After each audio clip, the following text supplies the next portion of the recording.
Episode 56, The Basement.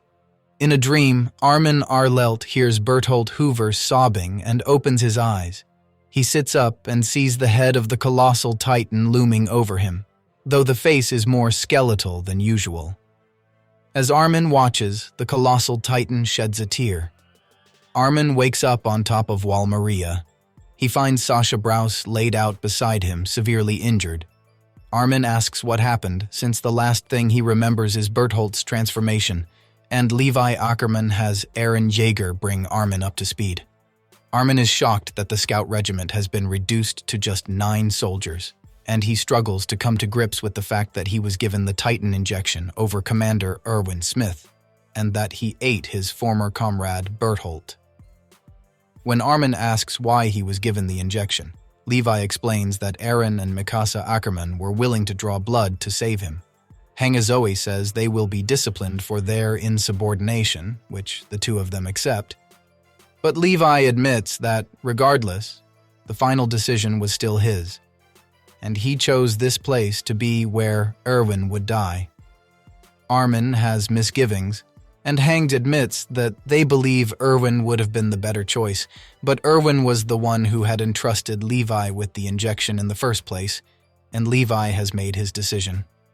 Armin will have to accept that he bears the burden of Erwin's life and a Titan's power. Levi assures Armin that he does not expect him to be Erwin's replacement, but says that Armin has something special about him that no one else does, and the least he can do is ensure that Aaron and Mikasa do not regret standing up for him. Hongye consoles Armin, saying that as the next commander of the scout regiment, they are in a similar position, and they will both have to accept their lot. Now that Armin is confirmed to be all right, Hanji takes Levi, Aaron, and Mikasa to investigate the Jaeger family basement. Aaron remembers how he was never allowed to go inside because his mother told him that his father kept his work tools down there. He and Mikasa remember happier times in Shiganshina district, as well as what happened the last time they had run home during the Titan invasion. They come to their former home, which is now overgrown. Aaron, Mikasa, and the 2 officers clear away the debris blocking the hatch to the basement, and the 4 of them head down the stairs.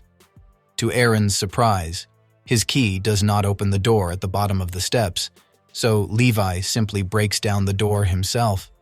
Inside, they find a room that appears to be a normal doctor's study, and Hangi comments that everything looks exactly as it should, to the point of thinking that was the impression Grisha wanted people to have.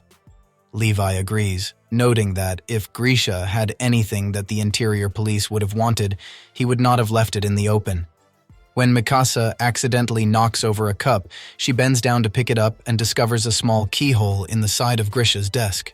Aaron tries his key in it and opens a secret drawer with a false bottom. Beneath it, they find 3 books. Aaron and Mikasa open the first of them together and find a portrait of a family fastened on the first page. Aaron takes it out and Hanji asks to look at it. Hangs finds it far too detailed to have been drawn by a person. When Mikasa points out that there is writing from Grisha on the back, Hanji reads that the portrait is not an illustration, but an imprint of reflected light burned onto special paper, a photograph. Back in Trost district, Nile Doc reminisces about Erwin's childhood questions and subsequent search for answers. While the 2 of them were in the cadet corps, Erwin had insisted that the government was trying to hide the truth, but Nile had not taken him seriously. Now it looks like Erwin was right. Dallas Zachary tells Nile that he will simply have to apologize once Erwin gets back. Anka Reinberger then bursts into the room to notify the officers that the scouts have returned after having successfully taken Wall Maria. The people of the walls celebrate the scouts' victory. The scouts stand above Trost on Wall Rose. Hang is carrying the 3 books from the basement. The portrait is explained to be a photograph, one of many technologies not available to people within the walls. According to Grisha's own words, he had come from a place beyond the walls where humanity lives in elegance and has not perished.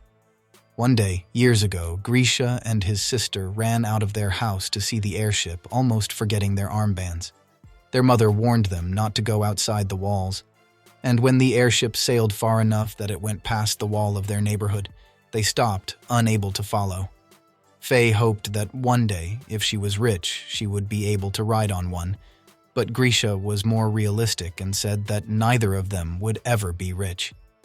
Sensing his sister's disappointment at losing sight of the airship, Grisha grabbed her hand and ran for the security gate. He knew from his teacher that the airships landed nearby, and the two of them could go see it.